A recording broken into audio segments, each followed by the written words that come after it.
ಅನಿಸ್ತಾ ಇಲ್ಲ. ನಮಸ್ಕಾರ ಕೋಲಾರ.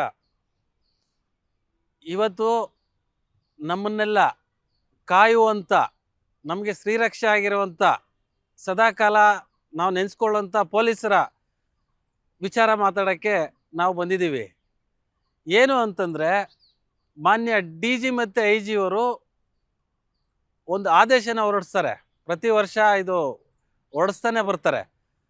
5 ವರ್ಷಕ್ಕಿಂತಲೂ ಮೇಲ್ಪಟ್ಟು ಒಂದೇ ಸ್ಟೇಷನ್ನಲ್ಲಿ ಕೆಲಸ ಮಾಡೋವಂಥ ಅಥವಾ ಒಂದೇ ಸೆಕ್ಷನ್ನಲ್ಲಿ ಕೆಲಸ ಮಾಡೋವಂಥ ಪೊಲೀಸ್ ಅಧಿಕಾರಿಗಳು, ಅಂದರೆ ಪಿ ಸಿಯಿಂದ ASI SI ತನಕ ಮತ್ತು ಆಡಳಿತಾತ್ಮಕ ವಿಭಾಗದಲ್ಲಿ ಕೆಲಸ ಮಾಡೋವಂಥ ಪೊಲೀಸರಿಗೆ ಒಂದು ನಿಯಮ ಇದೆ.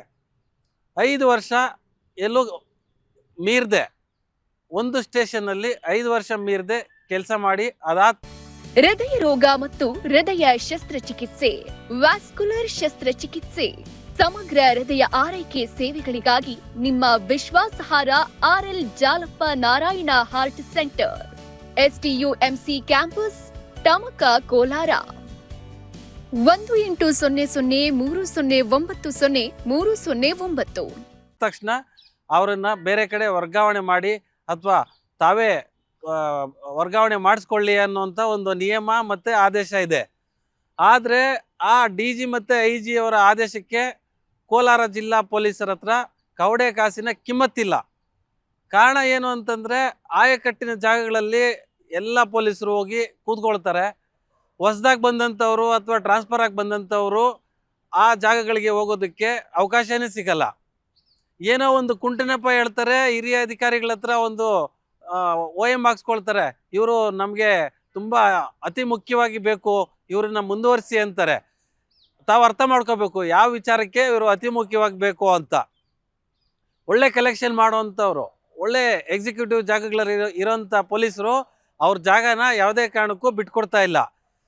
ಸಮಾನತೆ ಅನ್ನೋದು ಈ ಕೋಲಾರ ಜಿಲ್ಲೆಯಲ್ಲಿ ಕಣ್ಮರೆ ಆಗಿದೆ. ಕೆಳ ಹಂತದ ಉದ್ಯೋಗಿಗಳು, ನೌಕರರಿಗೆ, ಪೊಲೀಸ್ ನೌಕರರಿಗೆ ಅನ್ಯಾಯ ಆಗ್ತಾ ಇದೆ. ಈ ಮಾನ್ಯ SP ಅವರಂತೂ ಅವ್ರದನ್ನ ನೋಡ್ಕೊಳ್ತಾ ಇದ್ದಾರೆ ವಿನಃ ಅವ್ರ ಕೈ ಕೆಳಗಡೆ ಕೆಲಸ ಮಾಡ್ತಾ ಇರೋವಂಥ ನೌಕರರು, ಪೊಲೀಸರು, ASIಗಳು, ಹೆಡ್ ಕಾನ್ಸ್ಟೇಬಲ್ಸು, ಅವ್ರ ಬಗ್ಗೆ ಇವರು ಗಮನ ಹರಿಸ್ತಾ ಇಲ್ಲ. ಉದಾಹರಣೆಗೆ ನಮ್ಮ ಬೆಸ್ಕಾಂ ವಿಜಿಲೆನ್ಸ್ ತೊಗೊಳ್ಳೋದಾದರೆ ಅಲ್ಲಿ ಸ್ಪೆಕ್ಸ್ ಮಂಜು ಅನ್ನೋರು ಇದ್ದಾರಂತೆ. ಆಲ್ರೆಡಿ 7-8 ವರ್ಷ ಅವ್ರು ಅಲ್ಲೇ ಕೆಲಸ ಮಾಡಿದ್ದಾರೆ, ಮತ್ತೆ ಅಲ್ಲೇ ಕೆಲಸ ಮಾಡ್ತಾ ಇದ್ದಾರೆ. ಅದೇ ರೀತಿ ನಮ್ಮ ಬೆಂಗಳೂರಿನ ಎಲೆಕ್ಟ್ರಾನಿಕ್ ಸಿಟಿ ಪೊಲೀಸ್ ಠಾಣೆಯಲ್ಲಿ ಶ್ರೀಶೈಲ ಅನ್ನೋರು ಒಬ್ಬ ಕಾನ್ಸ್ಟೇಬಲ್ಲು ಸುಮಾರು 15 ವರ್ಷದಿಂದ ಕೆಲಸ ಮಾಡ್ತಾ ಇದ್ದಾರೆ. ಅವರನ್ನು SP ಆಫೀಸು ಬೆಂಗಳೂರಿಗೆ ಟ್ರಾನ್ಸ್ಫರ್ ಮಾಡಿದ್ದಾರೆ. ಆದರೂ ಯಾವುದೋ ಒಂದು ಕುಂಟಿನೆಪ ಹೇಳಿ, ಯಾವುದೋ ಒಂದು ಕೇಸಿನ ಸಂಬಂಧ ಅಂತ ಹೇಳಿ ಮತ್ತೆ ಎಲೆಕ್ಟ್ರಾನಿಕ್ ಸಿಟಿಯಲ್ಲಿ ಹೋಗಿ ಕೆಲಸ ಮಾಡ್ತಾರೆ. ಅವ್ರದ್ದು ಅಟೆಂಡೆನ್ಸ್ ಇರೋದು ಬೆಂಗಳೂರಲ್ಲಿ, ಕೆಲಸ ಮಾಡೋದು ಎಲೆಕ್ಟ್ರಾನಿಕ್ ಸಿಟಿ ಸ್ಟೇಷನ್ನಲ್ಲಿ. ಇದೇ ರೀತಿ ಇಲ್ಲಿ ಸಹ ಕೋಲಾರಲ್ಲೂ ಆಗ್ತಾ ಇದೆ ಅಂತ ಹೇಳೋಕ್ಕೆ ಇಷ್ಟಪಡ್ತಾ ಇದ್ದೀನಿ. ಅಂದರೆ ಇದೊಂದು ಎಕ್ಸ್ಪ್ಲಾಯ್ಟೇಷನ್ ಅಂತ ಹೇಳೋಕ್ಕೆ ಇಷ್ಟಪಡ್ತಾ ಇದ್ದೀನಿ. ಆಯ್ಕಟ್ಟಿನ ಜಾಗಗಳೆಲ್ಲ ಅವರವರೇ ಕೂತ್ಕೊಂಡ್ಬಿಟ್ರೆ, ಹೊಸ್ದಾಗಿ ಬರೋಂಥವ್ರು, ಟ್ರಾನ್ಸ್ಫರ್ ಆಗಿ ಬರೋಂಥವ್ರು, ಅವ್ರ ಪರಿಸ್ಥಿತಿ ಏನು? ಇವ್ರನ್ನ ನೋಡ್ಕೊಂಡು ಕೂತ್ಕೋಬೇಕಾ ಅಥವಾ ಇವ್ರ ಸೇವಕರ? ಹಿಂದೆ ಯಾವುದೋ ಒಂದು ರಿಯಾಲಿನೋ ಏನೋ ಒಂದಿತ್ತು, ಅದು ಹೆಸರು ಬರ್ತಾ ಇಲ್ಲ ನನಗೆ. ಆ ರೀತಿ ನೆಲ ಒರೆಸ್ಕೊಂಡು, ಟೇಬಲ್ ಒರೆಸ್ಕೊಂಡು ಕೂತ್ಕೊಳ್ಳೋಂಥ ಪರಿಸ್ಥಿತಿ ಸುಮಾರು ಪೊಲೀಸರಿಗೆ ಇದೆ. ದಯವಿಟ್ಟು ನಮ್ಮ ಕೋಲಾರ SP ಅವರು ಈ ತಕ್ಷಣಕ್ಕೆ ಮಾನ್ಯ ಡಿ ಜಿ ಮತ್ತು ಐ ಜಿರವರ ಆದೇಶಕ್ಕೆ ಗೌರವ ಕೊಡೋದನ್ನು ಕಲೀಲಿ.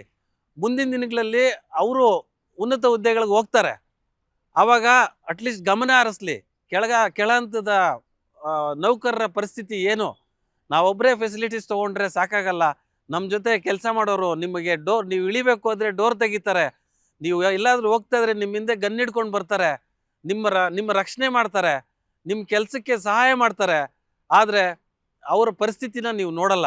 ಅವರನ್ನು ನೀವು ಕೆಲಸದವ್ರ ಥರನೇ ನೋಡ್ತೀರಿ, ನೆಲ ಒರೆಸೋರು ಅಥವಾ ಕೆಲಸದವ್ರ ಥರನೇ ನೋಡ್ತಾ ಇದ್ದೀರಿ. ಅವ್ರಿಗೊಂದು ಗೌರವ ಕೊಡ್ತಾ ಇಲ್ಲ. ದಯವಿಟ್ಟು ಅವ್ರಿಗೊಂದು ಗೌರವ ಕೊಡಿ.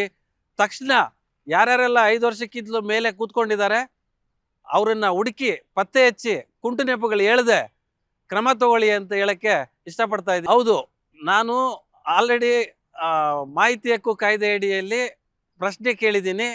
ಅವರು ಉತ್ತರಕ್ಕೆ ನಾನು ಕಾಯ್ತಾ ಇದ್ದೀನಿ. ಅವರ ಉತ್ತರ ಬಂದ ತಕ್ಷಣ ಮಾನ್ಯ ಐ ಜಿ ಕೇಂದ್ರ ವಲಯ ಸಾಹೇಬ್ರ ಹತ್ರ ಭೇಟಿ ಮಾಡ್ತೀನಿ.